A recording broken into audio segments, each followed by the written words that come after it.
Pressure variation in A fluid at rest. ഈ ടോപ്പിക്കിൽ പറയുന്നതെന്ന് വെച്ചാൽ നമ്മൾ റെസ്റ്റിലിരിക്കുന്ന ഒരു ഫ്ലൂയിഡ് എടുക്കുകയാണ്. റെസ്റ്റിലിരിക്കുന്ന ഫ്ലൂയിഡ് എന്ന് പറഞ്ഞാൽ ഒഴുക്കൊന്നുമില്ലാത്ത ഒരു ഫ്ലൂയിഡ്. അങ്ങനെ ഒരു ഫ്ലൂയിഡ് എടുത്തു കഴിഞ്ഞാൽ അതിൽ ഏതെങ്കിലും ഒരു പോയിൻറ്റിൻ്റെ പ്രഷർ നമുക്ക് കണ്ടുപിടിക്കാൻ വേണ്ടിയിട്ട് ഹൈഡ്രോസ്റ്റാറ്റിക് ലായാണ് ഉപയോഗിക്കുന്നത്.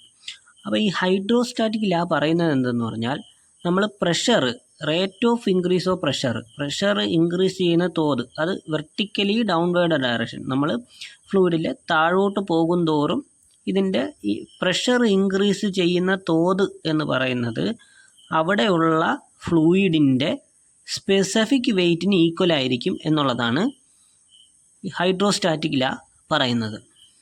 ഇനി ഹൈഡ്രോസ്റ്റാറ്റിക് ലായെ നമുക്ക് പ്രൂവ് ചെയ്യണം. അതിനായിട്ട് നമ്മൾ സ്റ്റാറ്റിക് ആയിട്ടുള്ള ഒരു ഫ്ലൂയിഡ് എടുത്തു, ഒഴുക്കൊന്നുമില്ലാത്തൊരു ഫ്ലൂയിഡ് എടുത്തു.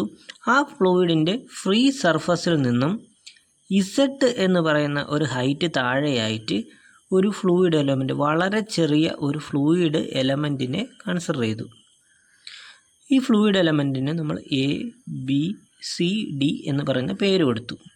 ഈ ഫ്ലൂയിഡ് എലമെൻറ്റിൻ്റെ ഹൈറ്റ് എന്ന് പറയുന്നത് ഡെൽറ്റ ഇസഡ് ആയിട്ട് എടുത്തു. കാരണം ഇതൊരു ചെറിയ എലമെൻ്റ് ആയതുകൊണ്ട് ഡെൽറ്റ ഇസഡ് ആയിട്ട് എടുത്തു. അതുപോലെ ഇവിടെ ഒരു ക്രോസ് സെക്ഷണൽ ഏരിയ ഉണ്ട്. അതായത് ഇവിടെ ഇതിങ്ങനെ ക്രോസ് സെക്ഷനായിട്ട് എടുത്തു കഴിഞ്ഞാൽ ഈ ക്രോസ് സെക്ഷണൽ ഏരിയ നമ്മൾ ഡെൽറ്റ A എന്നെടുത്തു. അപ്പോൾ ഇവിടെ cross sectional area delta A എന്നാണ് നമ്മളെടുത്തിരിക്കുന്നത്.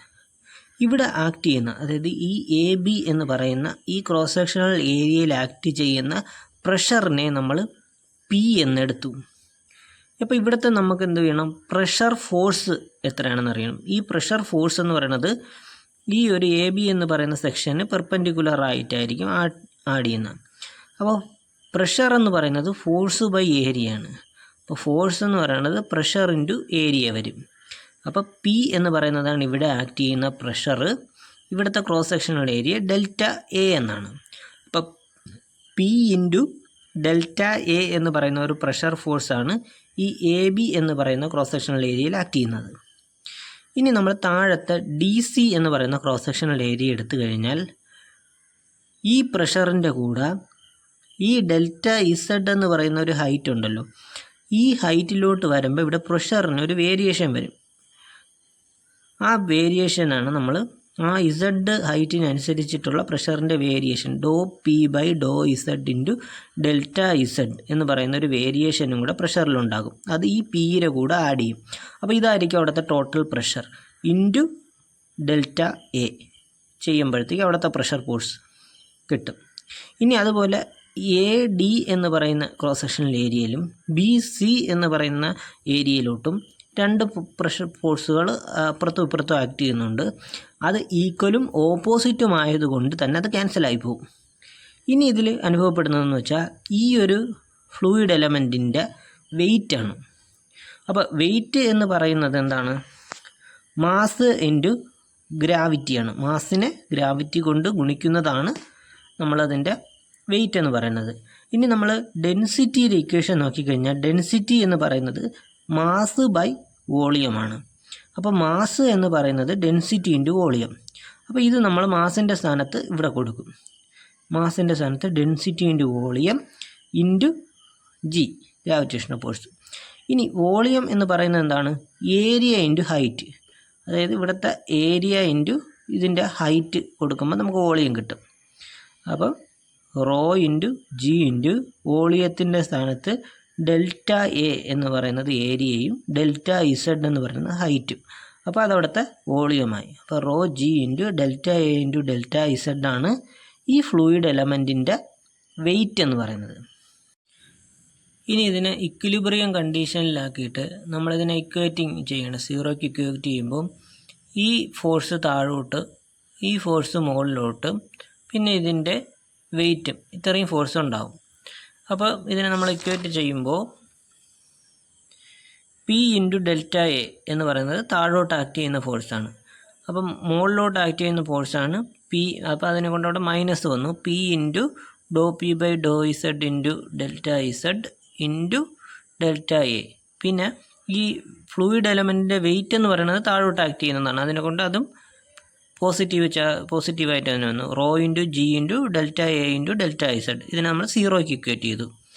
ഇനി നമ്മൾ നോക്കിക്കഴിഞ്ഞാൽ ഈ മൈനസും ഈ ഡെൽറ്റ എയും കൂടെ ഇതിനകത്തോട്ട്, ഇത് ബ്രാക്കറ്റാണ്, ബ്രാക്കറ്റിനകത്തോട്ട് വരുമ്പോൾ P into delta A minus ഈ ബ്രാക്കറ്റിനകത്തോട്ട് ഈ ഡെൽറ്റ എനകത്ത് കയറ്റുമ്പം ഇത് മൈനസ് ആയതുകൊണ്ട് minus P into delta A. അതുപോലെ ഈ മൈനസ് അകത്ത് പോകുമ്പോൾ ഇവിടെ മൈനസ് വരും, ഈ ഡെൽറ്റ എയും കൂടെ അകത്ത് വരും. അപ്പോൾ മൈനസ് ഡോ പി ബൈ ഡോ Z into delta Z into delta A എന്ന് പറയും. അതുപോലെ mass rho into G into delta A into delta Z. ഇതെന്ന് പറയുന്നത് ആ ഫ്ലൂയിഡ് എലമെൻറ്റിൻ്റെ വെയിറ്റ്. ഇനി ഇതിൽ നോക്കിക്കഴിഞ്ഞാൽ ഈ പി ഇൻറ്റു ഡെൽറ്റ എയും ഈ മൈനസ് പി ഇൻറ്റു ഡെൽറ്റ എയും എന്ത് ചെയ്യും, വെട്ടിപ്പോവും, രണ്ടും ഓപ്പോസിറ്റ് സൈൻ ആയതുകൊണ്ട്. അപ്പോൾ ബാക്കി ഇവിടെ ഉള്ളത് മൈനസ് ഡോ പി ബൈ ഡോ Z into delta Z into delta എയും rho G into delta A into delta ഇസഡുമാണ്. ഇസിക്വൽ ടു 0 കൊടുത്തു. അപ്പോൾ ഈ മൈനസ് ഇപ്പുറത്ത് പോയി കഴിഞ്ഞാൽ അത് പ്ലസ് ആവും, ഈക്വൽ ടുവിൻ്റെ ഇപ്പുറത്ത് പോയി കഴിഞ്ഞാൽ പ്ലസ് ആവും. അപ്പോൾ ഡോ പി ബൈ ഡോ Z into delta Z into delta A equal to rho G into delta A into delta Z എന്ന് കിട്ടും. ഇതിൽ ഡോ പി ബൈ ഡോ Z is equal to rho G എന്ന് കിട്ടും. കാരണം ഈ ഡെൽറ്റ എ ഇൻറ്റു ഡെൽറ്റ ഇസഡും ഇവിടുത്തെ ഡെൽറ്റ എ ഇൻറ്റു ഡെൽറ്റ ഇസഡും വെട്ടിപ്പോയി കഴിഞ്ഞാൽ ഡോ പി ബൈ ഡോ Z is equal to rho into G എന്ന് കിട്ടും. ഈ റോ ഇൻറ്റു ജി എന്നെ നമുക്ക് ഡബ്ല്യു എന്നെടുക്കാം, അതായത് wait density of the fluid എന്നെടുക്കാം. അപ്പോൾ ഈ ഒരു ഇക്വേഷൻ പറയുന്നത് എന്താണ്, rate of increase of pressure. ഇതാണ് ഡോ പി ബൈ ഡോ ഇസഡ് എന്ന് പറയുന്നത് പ്രഷറിൻ്റെ ഇൻക്രീസിങ് റേറ്റാണ്. എന്തിന് ഈക്വൽ ആണെന്ന് പറഞ്ഞിരിക്കുന്നു, വെയിറ്റ് ഡെൻസിറ്റി ഓഫ് ഫ്ലൂയിഡിന് ഈക്വൽ ആണെന്ന് പറയുന്നു. ഇതിനെയാണ് നമ്മൾ എന്തെന്ന് വിളിക്കുന്നത്, ഹൈഡ്രോസ്റ്റാറ്റിക് ലാ എന്ന് വിളിക്കുന്നത്. അതായത് ഡി പി ബൈ, ഇനി ഇതിനെ നമുക്ക് നോക്കാം, D P by D Z is കിട്ടും റോ ജി എന്ന് കിട്ടും. ഇതിൽ നമ്മൾ ഡി പി ഇവിടെ ഇട്ടിട്ട് ഈ ഡി ഇസഡിനെ ഇവിടെ കൊണ്ടുകഴിഞ്ഞാൽ rho G into D Z ആകും. എന്നിട്ട് ഇത് ഈ ഇക്വേഷനെ നമ്മൾ ഇൻ്റഗ്രേറ്റ് ചെയ്യുന്നു, രണ്ട് സൈഡും ഇൻ്റഗ്രേറ്റ് ചെയ്യുമ്പോൾ ഡി പി എന്താവും, പി ആവും. റോയും ജിയും കോൺസ്റ്റൻ്റ് ആണ്, ഡി ഇസഡ് എന്ന് പറയുന്നത് ഇസഡ് ആവും. അപ്പോൾ പി എന്ന് പറയുന്നത് റോ ജി ഇസഡ് എന്ന് കിട്ടും, ഇസഡ് എന്ന് പറയുന്നത് പി ബൈ റോ ജി എന്ന് കിട്ടും. ഇതിൽ ഈ ഇസഡ് എന്ന് പറയുന്നത് ഫ്രീ സർഫസിൽ നിന്നുള്ള നമ്മളെടുത്ത പോയിൻറ്റിൻ്റെ ഹൈറ്റ്, ഫ്രീ സർഫസിൽ നിന്നും എത്ര താഴെയാണ് നമ്മളെടുത്ത പോയിൻ്റ് എന്നുള്ളതിൻ്റെ ആ ഹൈറ്റാണ് ഇസഡ് കൊണ്ട് സൂചിപ്പിക്കുന്നത്. ആ ഇസഡ് എന്ന് പറയുന്നത് പി ബൈ റോ ജി എന്ന് പറയുന്ന ഇക്വേഷൻ നമുക്ക് കിട്ടും.